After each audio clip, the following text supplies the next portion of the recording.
성경 말씀 사도행전 27장 1절로 2절입니다. 제가 봉독해 드리겠습니다. 우리의 배 타고 이달리아로 갈 일이 작정되매 바울과 다른 죄수 몇 사람을 아구 사도대의 백부장 율리오라는 사람에게 맡기니 아시아 해변 각처로 가려 하는 아드라 무데노베에 우리가 올라 행선할세 마게도냐의 데살로니가 사람 아리스다고도 함께 하니라. 아멘.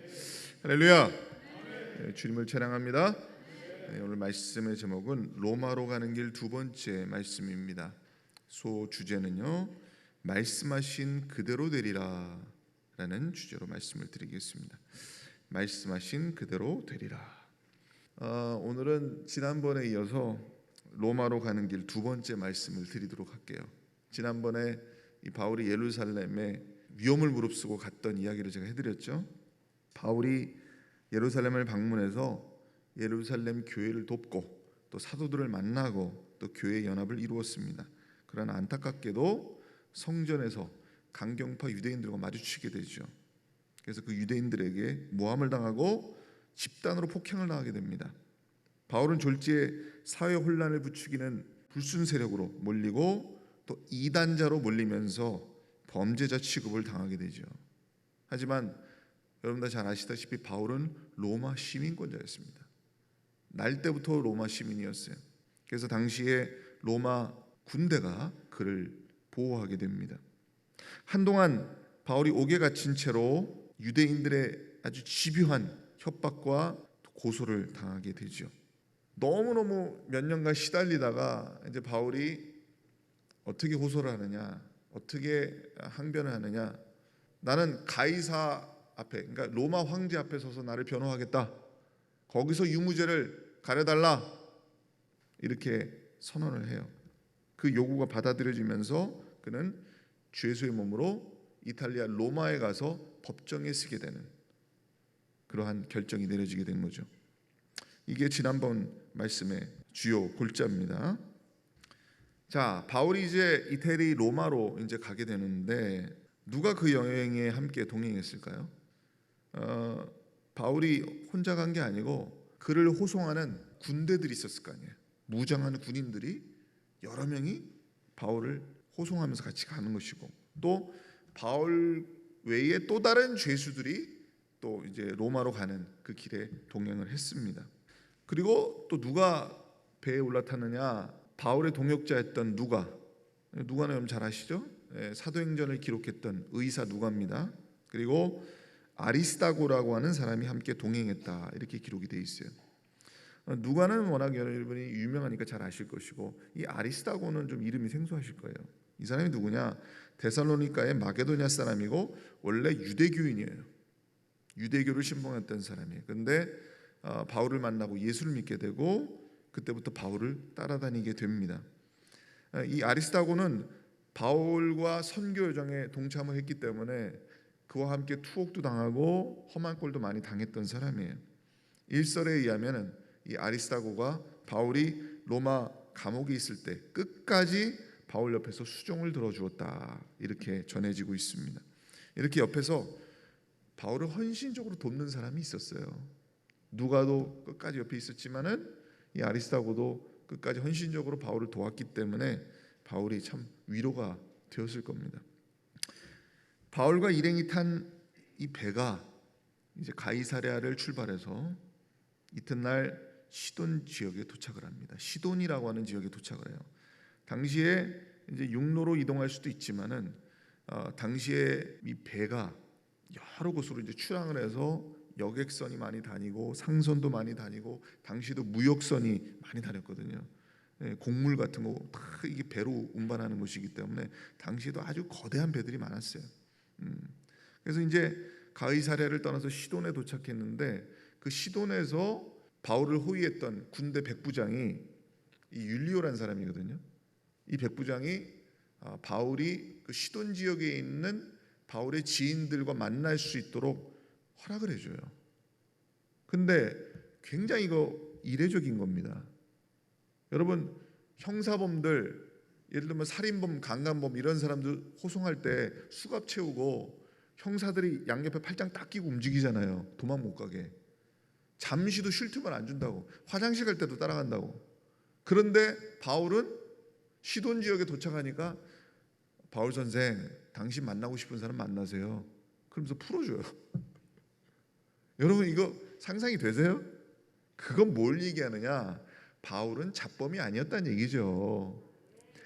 그러니까 그를 호송하는 백부장조차도 바울의 인격을 믿고 인정을 한 겁니다. 그리고 바울을 굉장히 좋게 보고 존경하고 있는 거예요.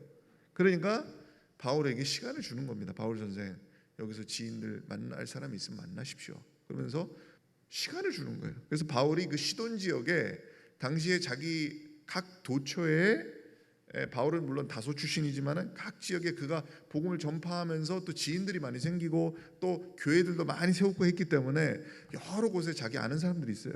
그래서 아마도 여기 시돈 지역에 있는 그 어느 성도들과 만났을 가능성이 큽니다. 그래서 바울이 그 지역에 있는 크리스천들과 만나서 대화도 하고 그런 시간을 가질 수가 있었던 거죠. 그래서 바울이 참 특별한 사람이라는 걸 우리가 알 수가 있죠. 다음 날 그 시돈에서 또 배를 타고 무라성에 도착을 합니다. 무라라는 지역에 도착을 해요. 거기에서 배를 갈아타요. 이제 알렉산드리아 배로 이제 갈아타게 됩니다. 이 알렉산드리아 배는 훨씬 큰 배예요. 이 배는 당시 곡물을 운송하던 상선입니다. 로마까지 이제 곡물을 운반하는 그런 배인데요. 이때 바울을 포함해서 무려 276명이 배 위에 탔다. 이렇게 기록이 되어 있어요. 그러니까 굉장히 큰 배죠.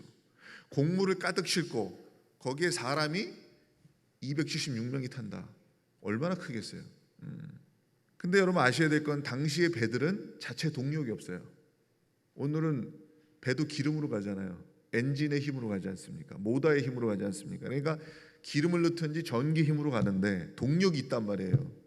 근데 예전에는 동력이 없으니까 뭐 해야 돼요?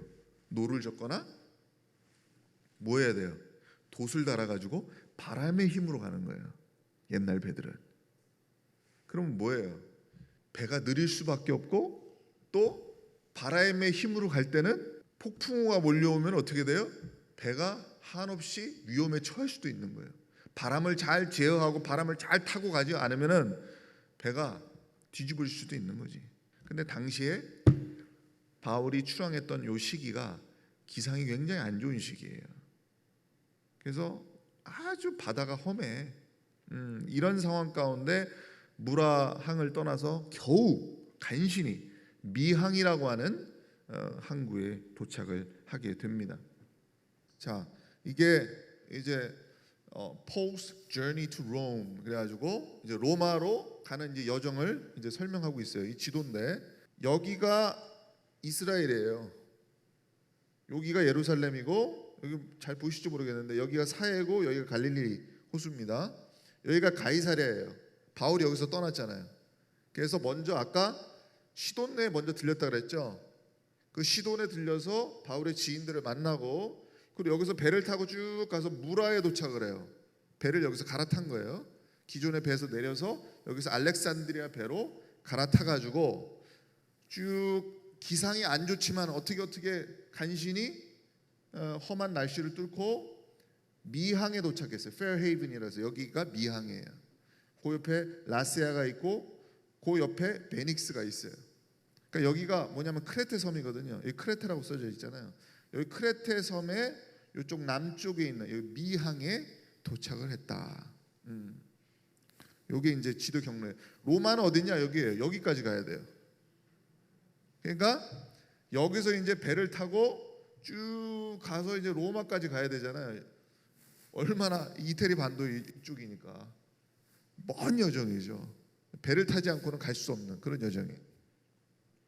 여러분 지도를 보시면은 대략 요런 경로였구나 이제 이해가 돼요. 자, 사도행전 27장 8절로 11절에 간신히 그 연안을 지나 미항이라는 곳에 이르니 라세아 성에서 가깝더라. 여러 날이 걸려 금식하는 절기가 이미 지났으므로 행선하기가 위태한지라. 바울이 저희를 권하여 말하되 여러분이여 내가 보니 이번 행선이 화물과 배만 아니라 우리 생명에도 타격과 많은 손해가 있으리라 하되 백부장이 선장과 선주의 말을 바울의 말보다 더 믿더라. 미항에 도착한 시기가 언제냐면은 유대인의 절기인 속죄일이 끝난 시기입니다. 네, 바울이 백부장에게, 군대 100명을 통솔하는 사람을 백부장이라고 그래요. 이 백부장에게 이렇게 얘기를 하는 겁니다. 곧 겨울이 가까워지고 이제 강풍이 많이 부는 시기니까 여기서 겨울을 보내고 날씨가 좋아지면 떠납시다. 이렇게 바울이 얘기를 해요. 그런데 당시 백부장이 뭐라고 판단하느냐?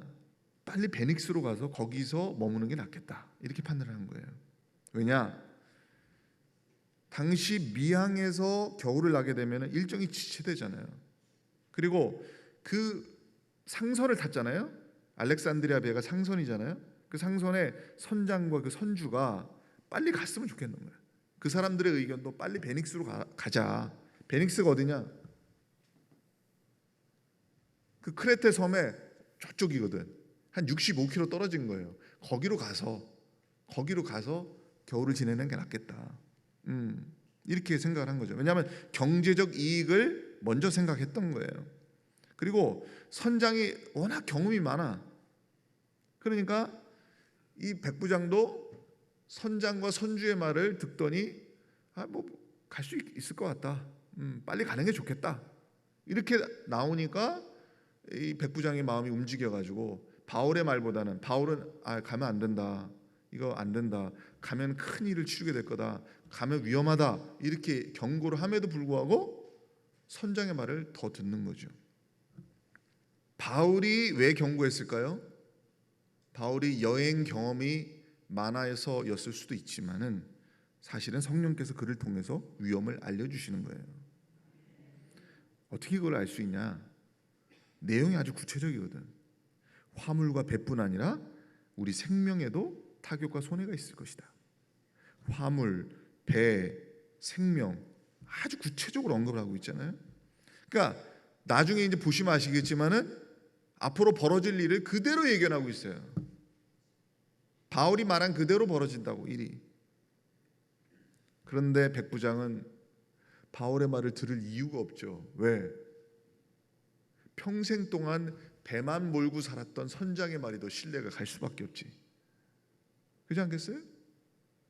여러분 상식적으로 생각을 해보세요. 비전문가의 말을 들을 겁니까? 아니면 전문가의 말을 들을 겁니까? 뻔한 거 아니에요?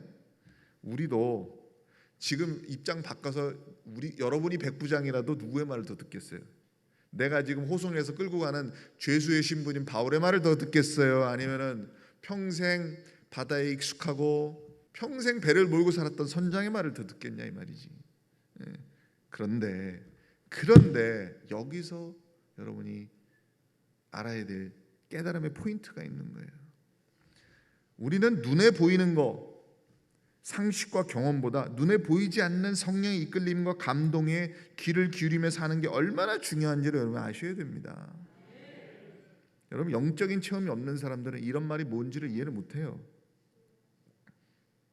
여러분 사람이요 내 힘과 지식과 능력을 의지하여 세상을 살아가는 것 같아도 하나님께 기도하면서 여러분이 모든 걸 판단하고 성령의 인도하심대로 사는 게 얼마나 중요한지 여러분 아셔야 됩니다.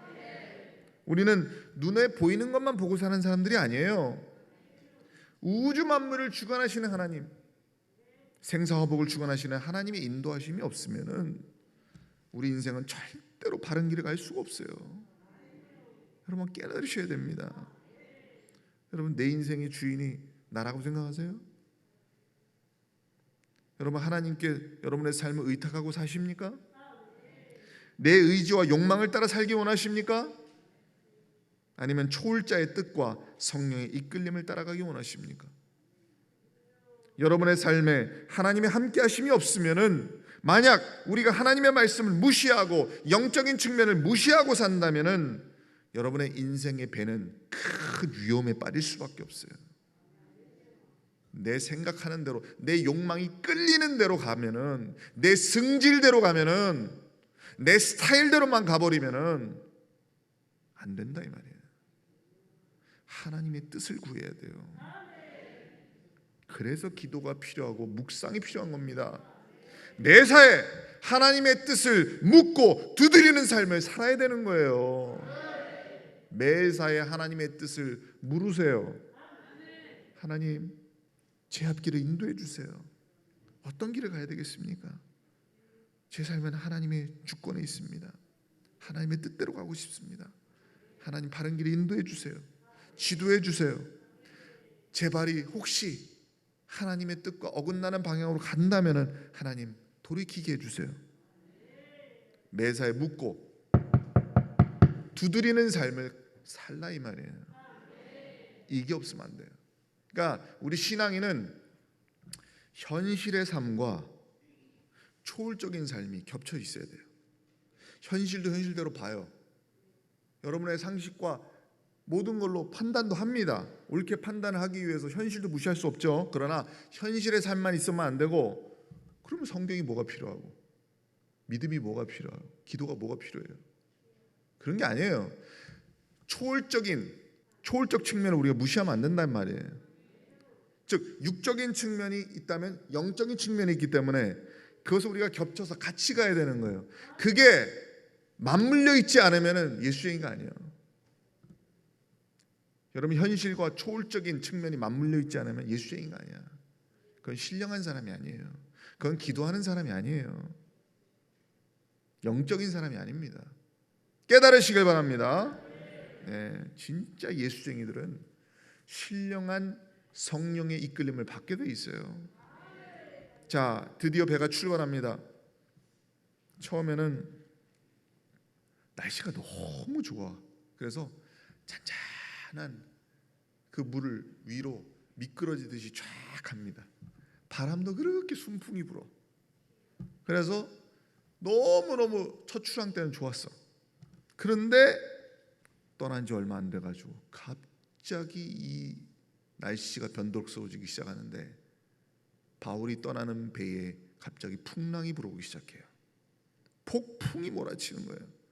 자, 사도행전 27장 13절로 20절에 남풍이 순하게 불매 저희가 득이한 줄 알고 닷을 감아 그레데 해변을 가까이 하고 행선하더니 얼마 못 되어 섬 가운데로서 유라굴로라고 하는 광풍이 대작하니 배가 밀려 바람을 맞추어 갈 수 없어 가는 대로 두고 쫓겨가다가 가우다라는 작은 섬 아래로 지나 간신히 거루를 잡아 끌어올리고 줄을 가지고 선체를 둘러감고 스르디스에 걸릴까 두려워 연장을 내리고 그냥 쫓겨가더니 우리가 풍랑으로 심히 애쓰다가 이튿날 사공들이 짐을 바다에 풀어버리고 사흘째 되는 날에 배의 기구를 저희 손으로 내어버리니라.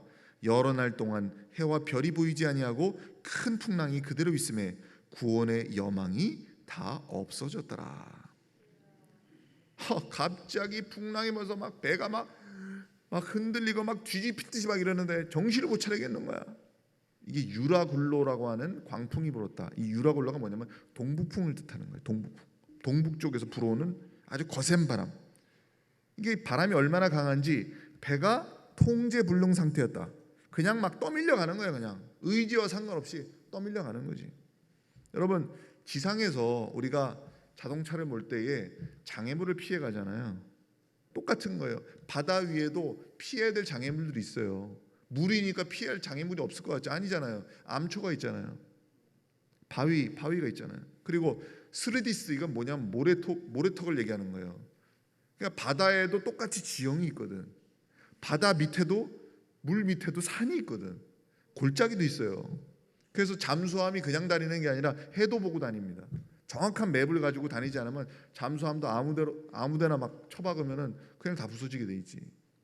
그러니까 이 배가 스르디스, 그러니까 모래톱에 걸리지 않으려고 엄청 애를 쓴 거예요. 암초에 부딪히지 않으려고 엄청 애를 쓴 거지.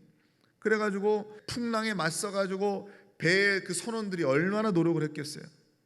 근데 아무리 애를 써도 배가 통제가 안 되니까 결국은 어떻게 방법을 쓰느냐, 이 사람들이 배에 있는 짐을 다 물 밖으로 바다로 집어던지는 거예요. 왜냐? 배를 가볍게 하기 위해서. 배를 그나마 좀 통제하기 쉽게 하려고 짐이라는 짐을 다 그냥 밖으로 내던지는 거예요. 성경은 이때 뭐라고 얘기하느냐? 구원의 여망이 다 없어졌다. 살 희망이 없다 이 말이지. 네. 여러분, 우리 인생에도 이런 위기가 찾아올 때가 있습니다. 한동안 아무 문제가 없어, 아무 걱정 없어, 태평해. 그렇게 갈 때가 있어. 인생이 순풍이 불어. 그러다가 갑자기 세상이 나를 속이는 것처럼 인생 전체가 흔들릴 때가 있어요. 왜 갑자기 내 인생에 이런 일이 생기지? 순간 내 인생이 컨트롤이 안 돼. 내 힘과 능력으로는 도저히 해결할 수 없는 일들이 막 여기서 뻥 터지고 여기서 뻥 터지고, 내 집 집구석에서 뻥 터지고, 내 가족을 통해서, 형제를 통해서, 자식을 통해서 계속 터지고, 막 주변 사람이 배신해서 막 난리가 나고, 환경이 막 또 뒤바뀌어 가지고 갑자기 좋은 일이 생기다 안 좋은 일만 계속 연달아 터지는 이런 상황, 이런 일이 벌어질 수 있다는 거예요. 여러분, 여러분의 인생은요, 흔들리는 거 순식간입니다. 여러분, 사람 아무 힘이 없어요. 사람은요, 툭 밀면 흔들려요. 툭 치면 넘어지는 게 사람이에요. 내 힘으로 버틴다고요? 여러분, 사람은요, 외롭고 고독할 때 흔들립니다. 사람에게 상처받으면 또 흔들립니다. 세상이 내 마음대로 안 되면 흔들려요. 여러분, 여러분의 마음이 상처받았을 때 누가 치료해 줍니까? 누가 치료해 줘? 아니, 돈이 해결해 주는 것도 한계가 있는 거지. 이 세상에 문제가 생기는 거 돈이 해결해 주는 것도 한계가 있는 거야. 부분적인 거야. 의사가 해줄 수 있는 거, 그것도 부분적인 거예요. 한계가 있어. 가족이 해줄 수 있는 거, 그것도 한계가 있는 거예요. 여러분이 아무리 주변 환경이 완벽하고 믿을 만한 사람에 둘러싸여 있어도 소용이 없어. 그 정도가 되면 우리의 살고 죽는 문제는 내가 얼마나 하나님과 가깝냐가 중요한 거지, 세상을 믿는 거 다 부질없는 겁니다. 그때는 하나님 바라봐야 돼요. 오직 하나님만 바라보고 하나님만 신뢰하고 나가야 거기 살 길이 있는 거지. 여러분, 세상 봐도 아무 소용 없어. 이제 배에 탄 사람들이 살기 위해서 모든 소유를 다 바다에 집어던집니다. 여러분, 인생이 흔들리기 시작하면은 버려야 될 헛된 것들이 보이기 시작해요. 저것도 다 쓸모없는 것이었구나. 저것도 다 헛된 것이었구나. 저거 믿었는데, 저거 믿을 만했는데 저거 아무것도 아니구나. 세상 욕망 다 소용없는 거예요. 내가 쥐고 있는 거 다 소용없는 거예요. 아무리 짐을 버려도 배가 흔들려. 나중에는 어떻게 되냐? 최후의 순간에 써야 될 그 당시에 큰 상선에도 조그만 이 나룻배 같은 거 있잖아요. 탈출용 배예요. 그나마 구명보트로 쓸 수 있는 그 보트가 달려 있어요. 근데 그것조차도 버려요. 여기 성경에 다 나와요. 나중에 어떻게 되느냐? 식량도 버려야 돼. 할 수 없어. 이게 우리 인생의 모습이요. 여러분, 우리 인생이 뭐예요? 잃어버리는 과정이잖아요. 여러분, 살면서 하나씩 집어 던져야 됩니다. 젊음도 잃어버리고요, 건강도 잃어버려요. 다 소용없는 겁니다. 나중에 주변 사람들 다 한둘씩 다 떠나는 거예요. 나중에 뭐예요? 생명도 잃어버리는 것이, 죽음으로 갈 수밖에 없는. 여러분 생명보험 들어놓으셨습니까? 그 보험이 보장해줘요? 제가 여기 그 구명보트조차 끊어버리는 거 보면서 성경에 이게 보험을 끊어버리는 거 비슷한 거거든. 마지막 내가 혹시 배에 무슨 일이 생기면 저거라도 타고 가야 되겠다. 그것도 끊어버리는 거예요. 보험이 생명을 보장해주지 못하잖아. 그렇잖아요. 이렇게 우리가 인간의 한계의 끝에 다다르게 되면 그 한계의 끝에서 전적으로 하나님만 의지할 수밖에 없어요. 우리는 하나님의 실존과 그런 위기의 상황에서, 인간의 한계 상황에서 마주하게 되는 겁니다. 이제 수백 명의 사람들이 배에서 다 절망에 빠져가지고 이제 할 수 있는 거 다 해봤으니까 다 바다에 던졌고 아무것도 이제 할 수 있는 게 없어. 그러니까 다 지쳐가지고 이렇게 그냥 퍼질러 배 위에서 앉아 있는 거예요. 앉아 있는데 그때 바울이 딱 일어서가지고 그들을 향해서 외칩니다. 뭐라고 외치냐? 사도행전 27장 22절에 내가 너희를 권하노니 이제는 안심하라. 너희 중 생명에는 아무 손상이 없겠고 오직 배뿐이리라. 나의 속한 바 곧 나의 섬기는 하나님의 사자가 어젯밤에 내 곁에 서서 말하되 바울아 두려워 말라. 내가 가이사 앞에 서야 하겠고 또 하나님께서 너와 함께 행선하는 자를 다 내게 주셨다 했으니 그러므로 여러분이여 안심하라. 나는 네게 말씀하신 그대로 되리라고 하나님을 믿노라. 할렐루야. 정말 멋있잖아요. 하나님은 그 요동치고 흔들리는 배 위에 있는 바울에게 찾아오신 거예요. 찾아오셔서 그를 위로하시고 구원의 확신을 주는 거죠. 여러분, 바울에게 나타나시는 하나님이 여러분에게 안 나타나십니까? 똑같이 나타나시죠. 여러분, 인생이 흔들리고 있다고 절망하지 마세요. 하나님 찾으시면 돼. 하나님이 그 배 위에 여러분 찾아오신다니까. 지금 여러분 삶이 흔들리고 계십니까? 여러분 마음이 흔들리고 계세요? 요새 이렇게 내 마음이 정함이 없지? 왜 이렇게 불안하지? 왜 이렇게 우울하지? 요새 건강이 흔들리세요? 여기저기 문제가 생기십니까? 두려운 생각이 드세요?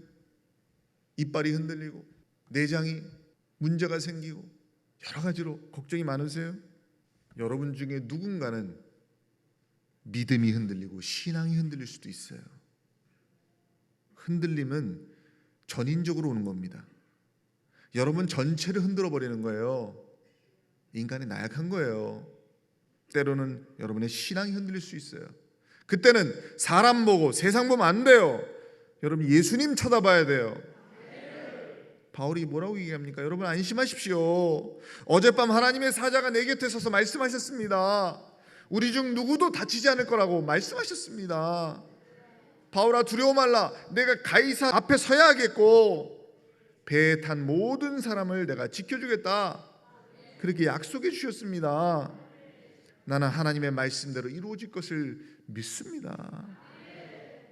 여기서 우리는 세 가지 진실을 발견해요. 첫 번째, 하나님의 사자가 어젯밤 내 곁에 서서 말씀하셨다.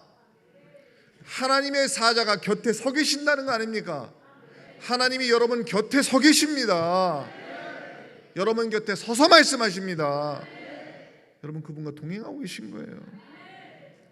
하나님이 언제나 바울을 주시하고 계시듯이 여러분 위에 하나님의 눈동자가 있다는 걸 믿으시길 바랍니다. 두 번째, 바울아 두려워 말라. 내가 가이사 앞에 서야 하겠고. 여러분 이게 바울이 살아있어야 되는 이유입니다.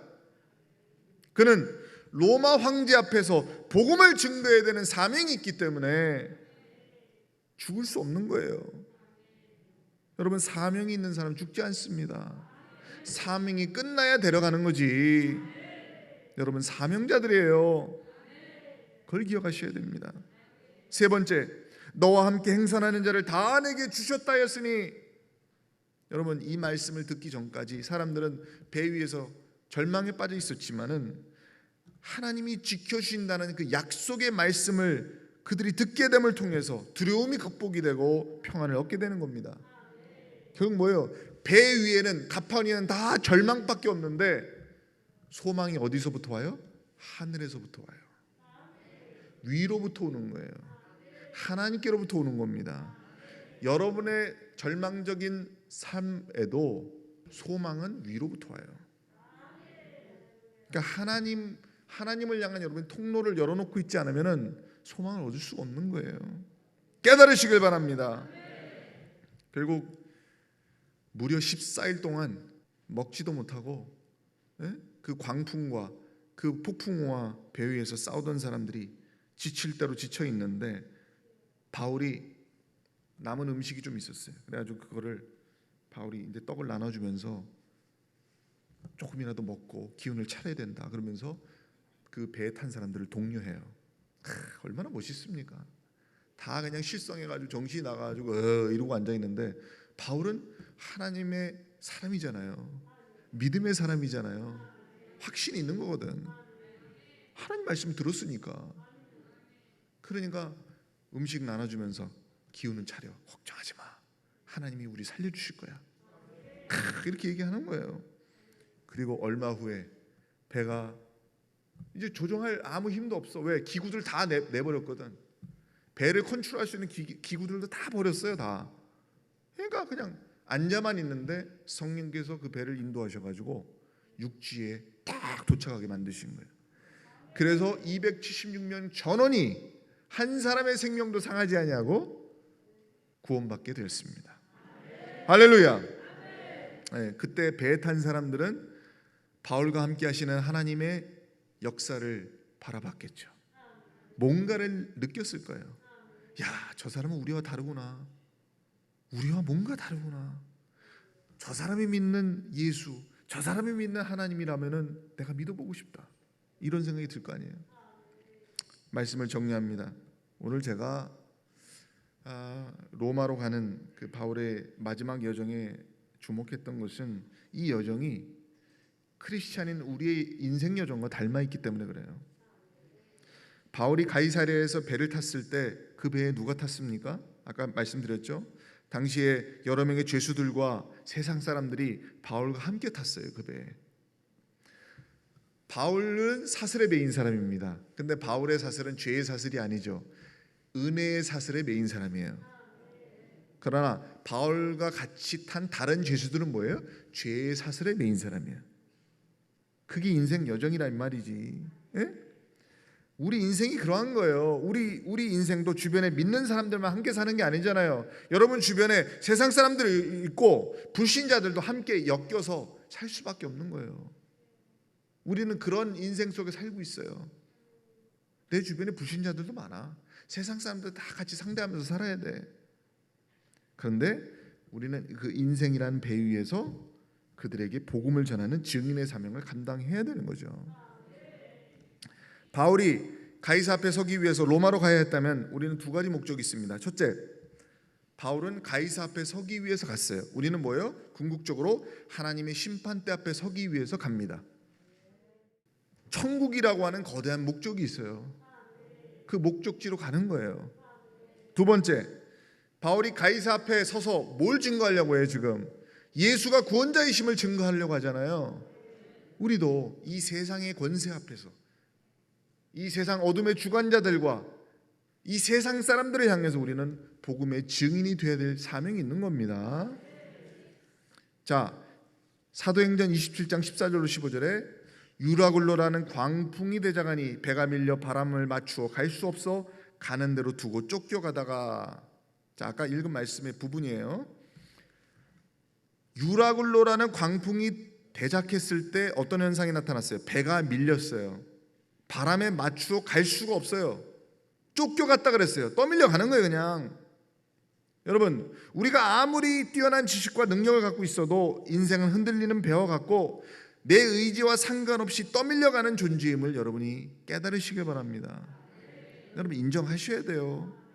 정말 여러분, 나는 보잘것없는 존재예요.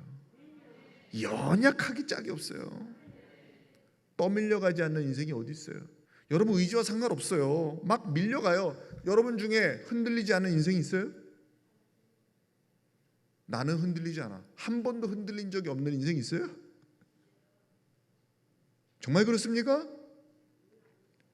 여러분의 인생, 여러분 뜻대로 다 컨트롤이 돼요? 떠밀려간다고.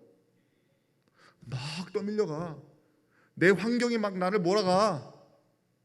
내 주변 사람이 나를 그렇게 몰아가. 막 밀려가는 거예요, 그냥.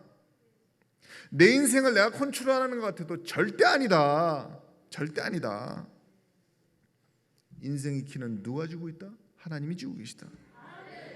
거기에 구원의 길이 있는데 아직 그걸 모르면 머리가 덜 깨진 거예요.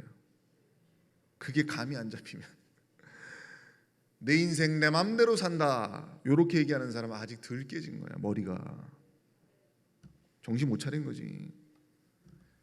배 위에 아무리 많은 사람이 있어, 아무리 좋은 도구가 있어, 그래도 배가 컨트롤이 안 되는데, 다 갖다 버려야 되는데, 결국은 바다를 주관하시는 분이 하나님이시고 그 배를 키를 쥐고 계신 분이 하나님이시고, 그거를 자각할 때 살 길이 열려. 그래서 여러분이 이제 영적인 눈을 뜨고 살아계신 하나님을 바라보셔야 돼요. 믿음으로 바라보시길 바랍니다. 여러분, 배 위에 모든 사람이 절망에 빠져서 상실감에 빠져서 먹지도 않고, 먹을, 여러분 한번 부대껴 보세요. 영적으로 여러분 삶이 흔들려 보세요. 입맛도 없어집니다. 세상 다 귀찮아져요. 사람도 꼴보기 싫어져요. 그럴 때가 있어요. 14일 동안 이들이 배 위에서 겪었던 이 절절한 이 사투의 현장에서 이들은 완전히 구원의 소망이 없어진 거예요. 이제 죽을 일만 기다리고 있는 거예요. 그때 그들에게 살 소망을 주고, 그들에게 떡을 나눠주고, 그들에게 하나님의 존재를 알려줄 사람이 누구예요? 바로 여러분이에요. 바울이 그 일을 했잖아요. 바울이. 여러분, 하나님이 말씀하셨습니다. 하나님을 믿으세요. 거기에 살 길이 있습니다. 이렇게 말한 사람이 바울이요. 여러분이 세상을 향해서 그 외쳐야 되는 거예요. 여러분, 세상 사람들이여 들으십시오. 하나님을 믿어야 살 길이 있습니다. 거기에 구원의 소망이 있습니다. 이렇게 얘기해야 되는 사람들이 여러분들이에요. 마지막으로 흔들리는 배 위에서 바울이 했던 말을 여러분도 할 수 있게 되기를 소망합니다. 무슨 말이에요? 프린트본에 나와 있죠? 나는 내게 말씀하신 그대로 되리라고 하나님을 믿노라. 저 이 말씀 준비하면서 이거 한 20번 30번 되뇌어 봤습니다. 나는 내게 말씀하신 그대로 되리라고 하나님을 믿노라. 말씀하신 그대로 되리라. 말씀하신 그대로 되리라. 말씀하신 그대로 되리라. 나는 하나님을 믿노라. 나는 하나님을 믿노라. 얼마나 멋있는지. 이 한 말씀은 붙들고 여러분 사셔야 돼요. 나는 하나님을 믿노라. 말씀하신 그대로 되리라고 믿노라. 여러분, 이게 정신 승리가 아니요, 믿음의 승리예요. 바로 이게 우리의 신앙 고백이 돼야 돼요. 흔들리는 배 위에서 나는 하나님을 믿노라고 얘기할 수 있는 우리 사자교회 모든 성도님들이 되시기를 주님의 이름으로 축원드립니다. 기도하시겠습니다.